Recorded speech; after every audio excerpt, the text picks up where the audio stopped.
At so yun mga boss, so kita nyo, bali nag-start na nga tayong magporma ng ating mga columns. And then makikita ninyo yung setup na ginagawa namin, nagpapatayo muna ako ng mga scaffolding na mga tubo. So para ito yung magiging brace ng ating mga porma. Para once na maglagay tayo ng mga sinturon, ay hindi mawawala sa alignment or sa hulog yung ating mga poste. So bali yan, ganyan mga bossing ang ginagawa naming diskarte.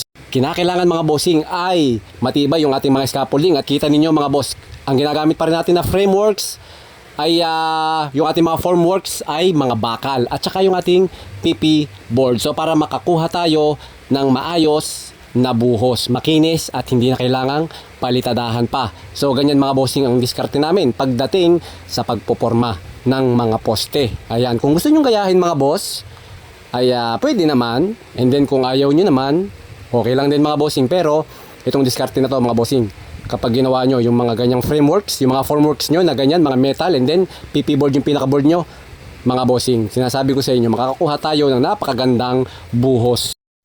At syempre maganda na nga ang panahon mga bossing. So from Monday, start from Monday ay mag-umpisa na tayong magsuot or mag-wear ng ating proper PPE. So dahil nakikita ninyo, dahil nga maulan at maputik, so pinapayagan pa natin yung mga tao na nakayapak lang, nakahubad. Pero from Monday ay kinakailangan na nating magsuot ng mga proper PPE para na rin sa mga safety natin mga boss.